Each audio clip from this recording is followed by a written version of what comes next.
Good morning. A few things I wanted to talk about today. One thing I was really thinking about a lot yesterday, I was considering making a video, but it was already kind of dark, and I was like, I don't know, do people like, I don't know, maybe people don't care about seeing what I look like. I certainly don't, obviously, or else I'd care more about my appearance, although sometimes I do. I don't know, right now, not feeling it. I don't know. Everybody has their own time and place, I guess. But that being said, that's kind of a little bit of what I want to talk about. Everybody on the radio that I listen to was talking about Hillary Clinton's new book. What happened? What happened? Right? Remember that? What was that? That was Fred Willard, right? The Mighty Wind. All right. If you didn't see that movie and you watch movies, you might enjoy it. I don't know. Maybe different people have different tastes in movies than I do. That's one of the few relatively recent movies that appeal to me.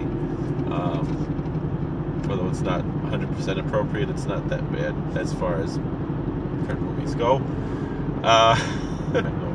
Anyway, Hillary Clinton wrote this book, What Happened?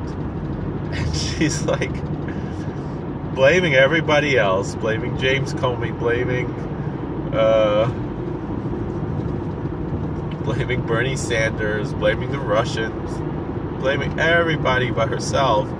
Now the thing is, one thing nobody else, I'm just going to repeat basically things I heard on the radio in case people weren't listening to the radio, because these points were so interesting to me, so fascinating on a psychological level, a sociological level, historical level, political level, a spiritual level, all kinds of different levels, that I found these comments from, whether it's Rush Limbaugh or it was Glenn Beck and his friends there, or Mark Levin, or I think what's the other guy, Hannity, I listened to a little bit.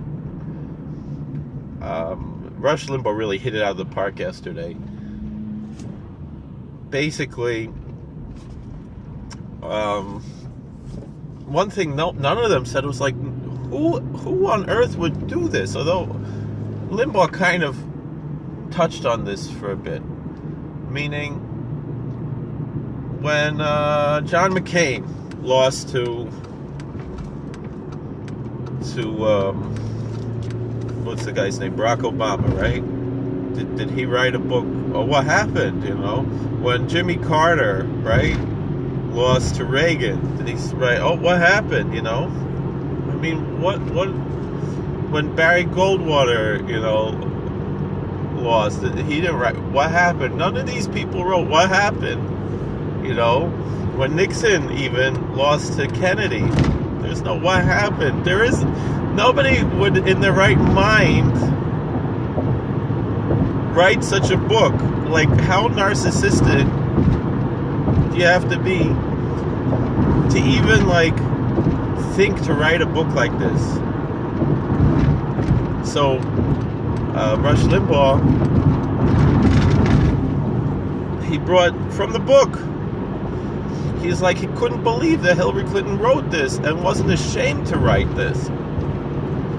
That there was a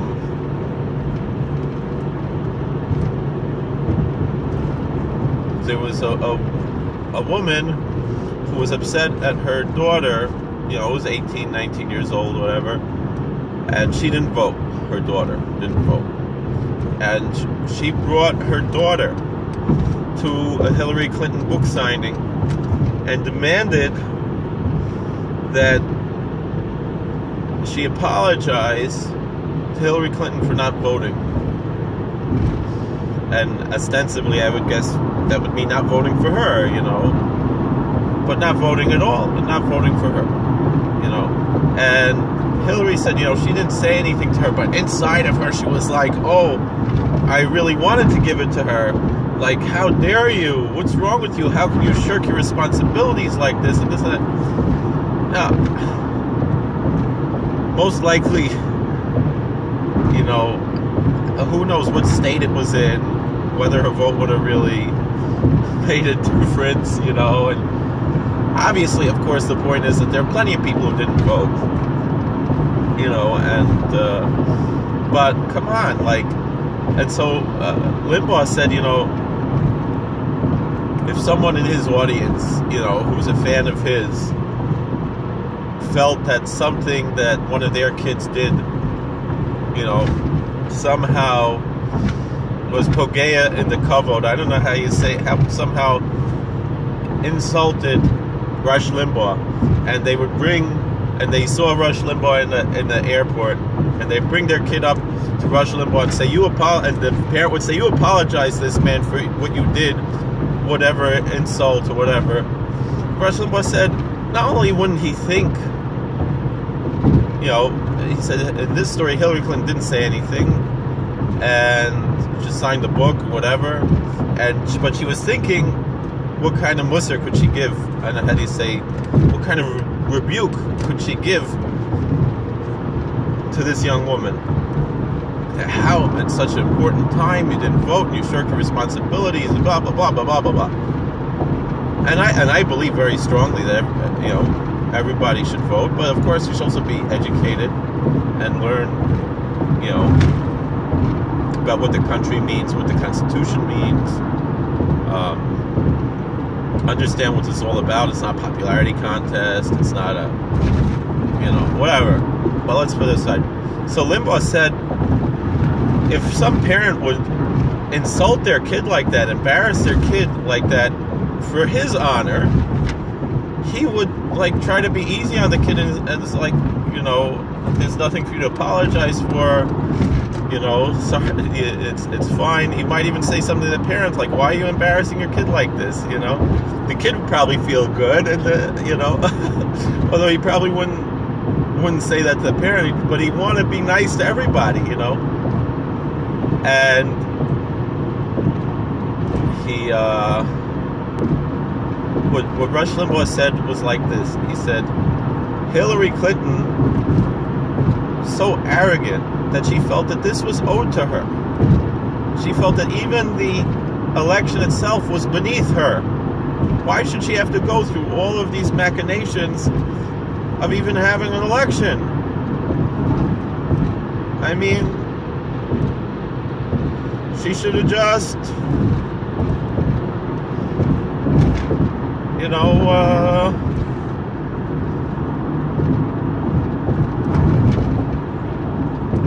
gone and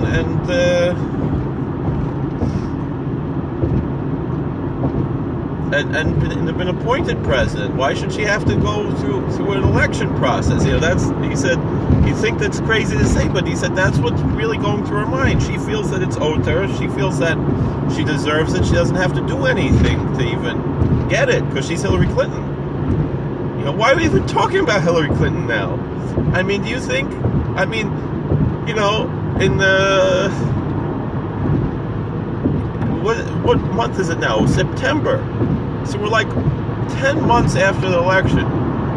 Do you think, like, in September, I don't remember in September of whatever, 2012, nobody was talking about Mitt Romney, you know, like, nobody was paying attention to Mitt Romney, you know. Mitt Romney was just doing his Mitt Romney stuff, you know, I don't know, whatever, you know, following the word of wisdom, I don't know, whatever, you know, and saving kids from drug parties, and I don't know, that's the story I heard, I don't know, whatever, and,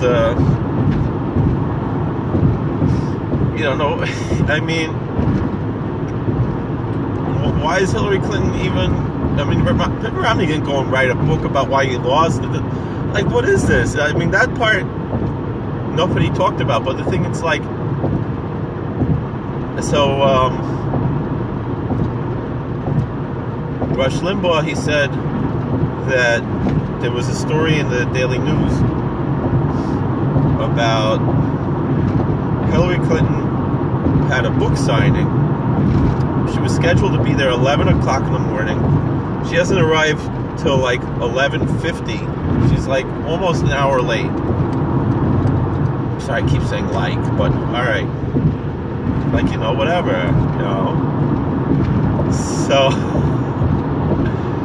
So then, if you saw this, if you listened to Rush Limbaugh, yes, I'm sorry I'm repeating this, but this is just so mind-blowing, And, like, she didn't apologize why she was late. She didn't even offer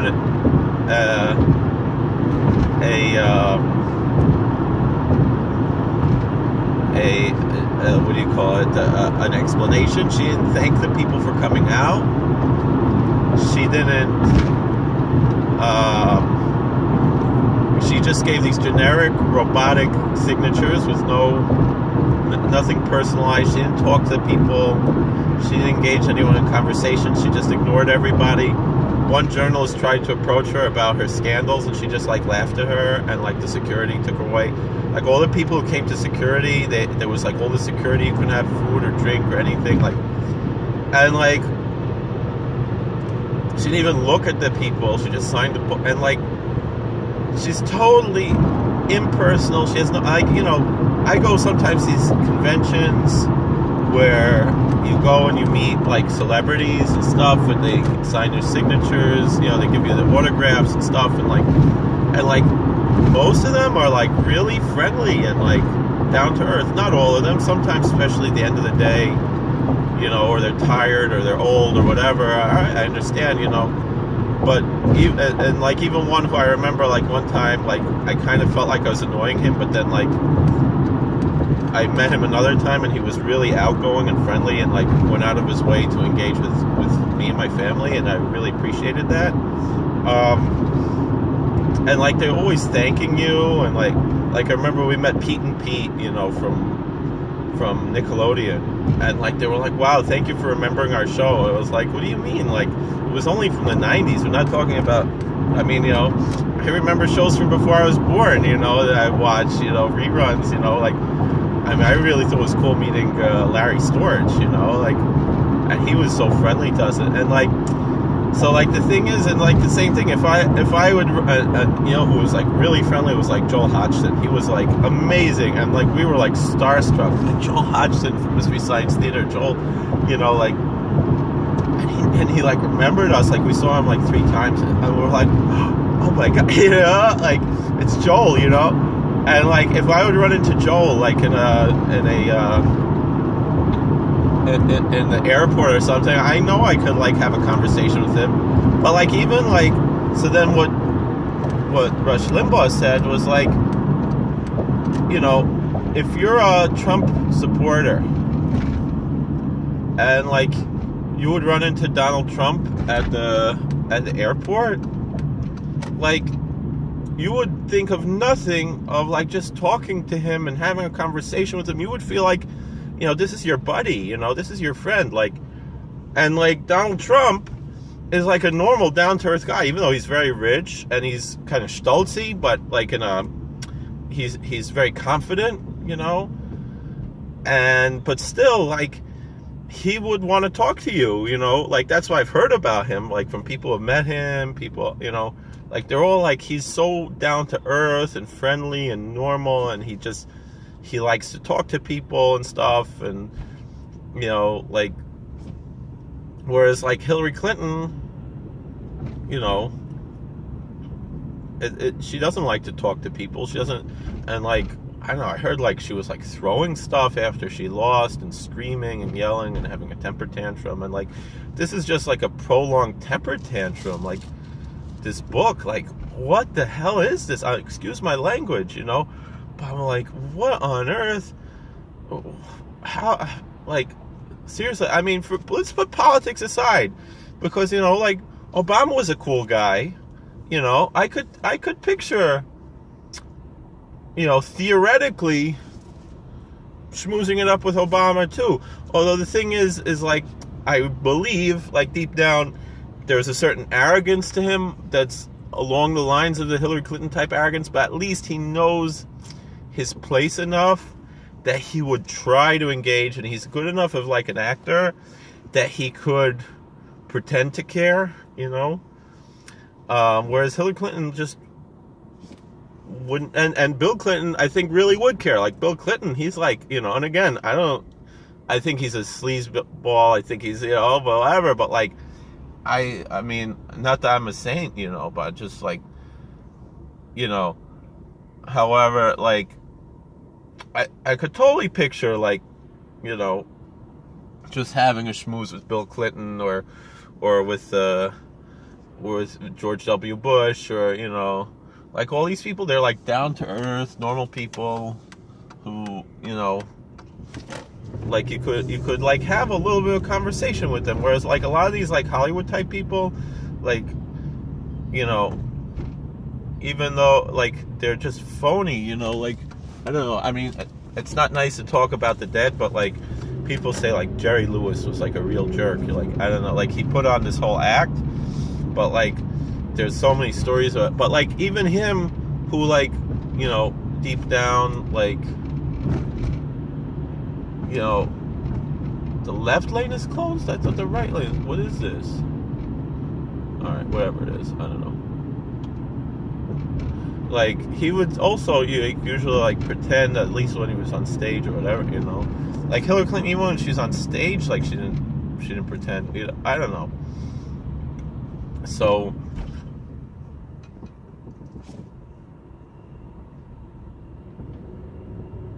I don't know. Like people gotta figure things out, because it's like, I don't know. I mean, putting politics aside, I don't know.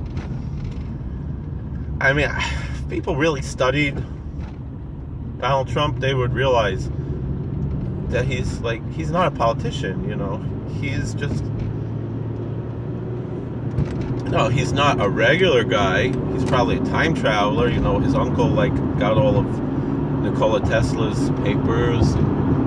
That's why they wrote that book about his son 100 years ago, about the time-traveling adventures of Baron Trump. You heard about this stuff?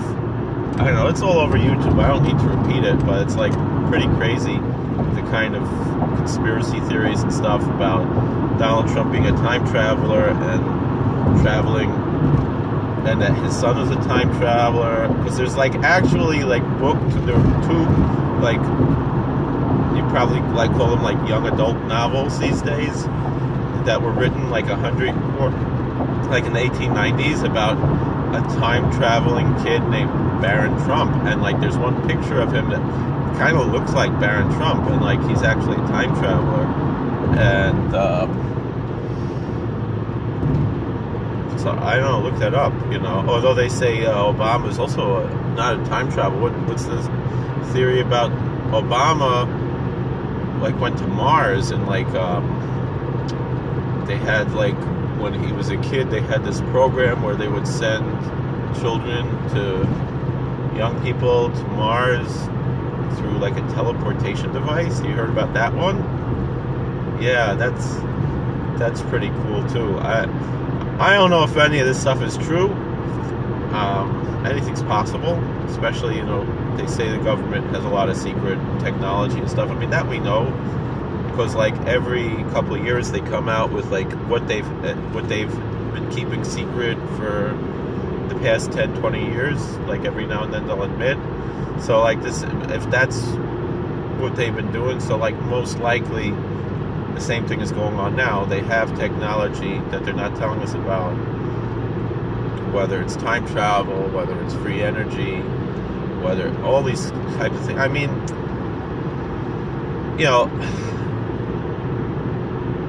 but what I always wonder is, like, because like there's kind of this disassociation with Donald Trump, because on one hand there's all these rumors that he's actually a time traveler, and that's how he won the elections, and because his uncle John Trump was the one who the government, he was a scientist, and the government gave him Nikola Tesla's papers that they had seized from Nikola Tesla to try to find if there was anything useful.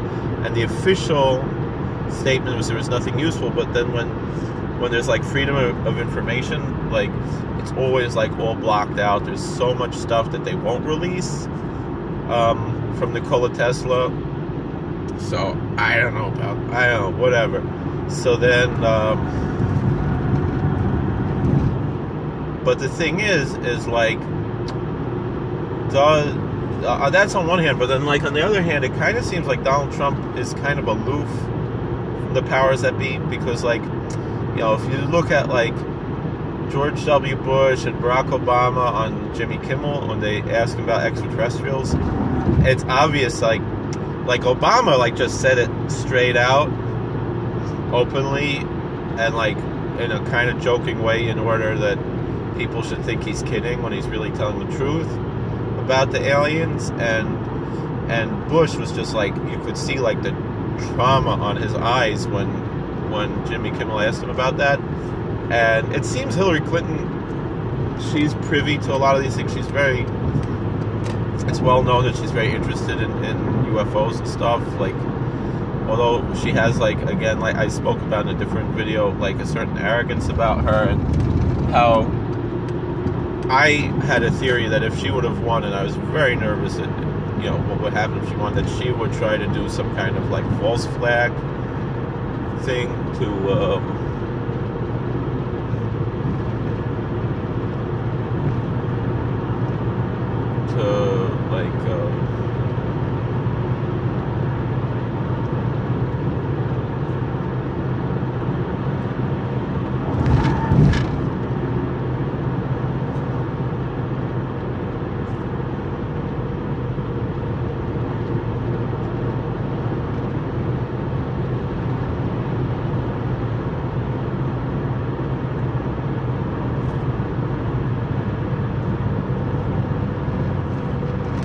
whatever, to like fool people, and there's most likely some kind of false flag thing.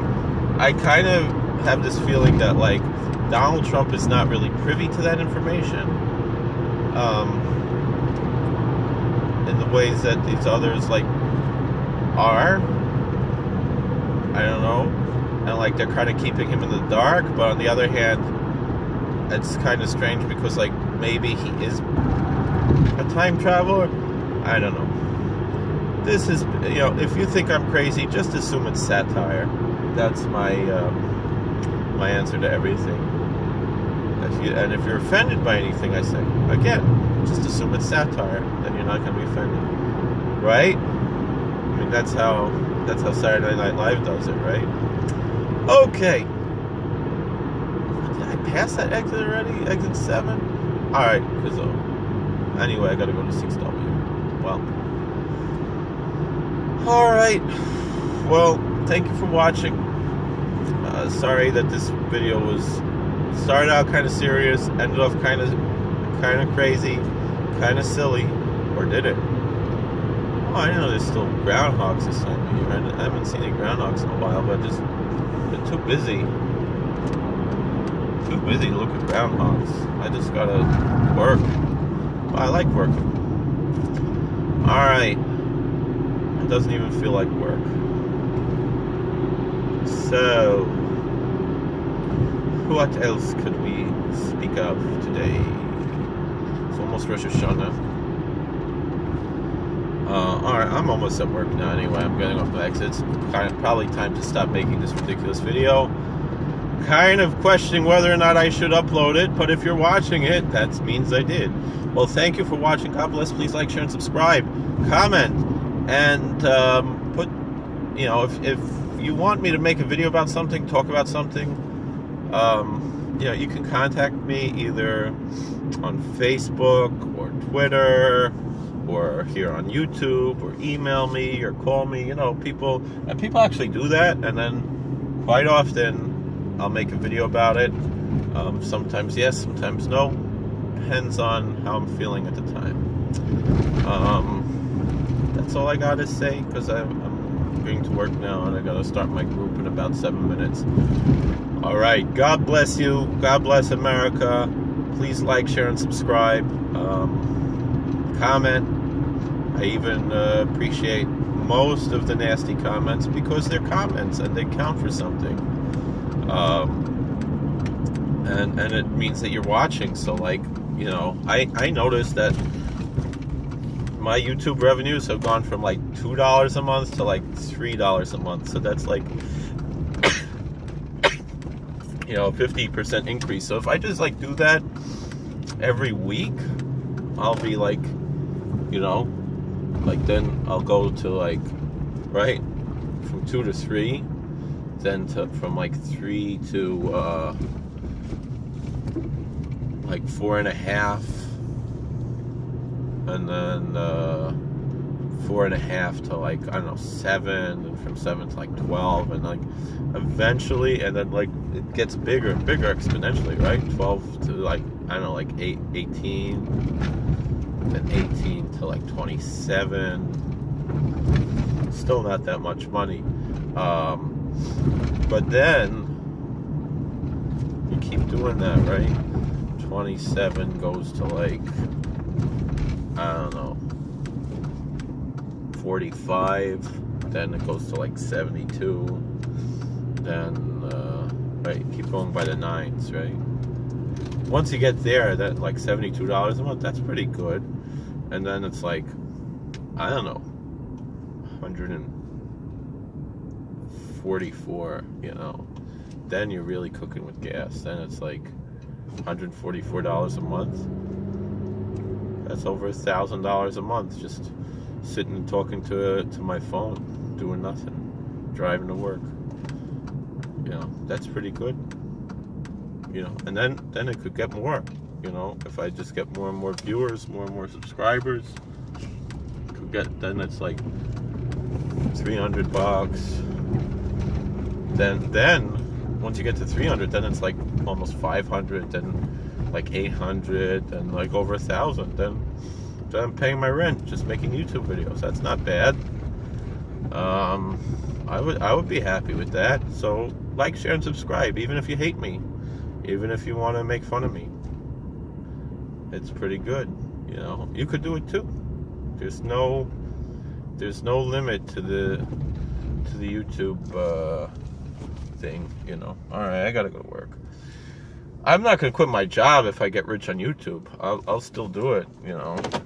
Maybe I'll move closer to work.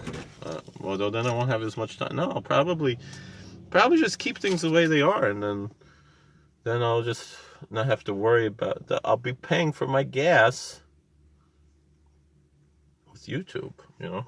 That would be cool. That wouldn't even be that much. That's like if I make like, you know, I don't know, like $400 a month. Is that too much to ask?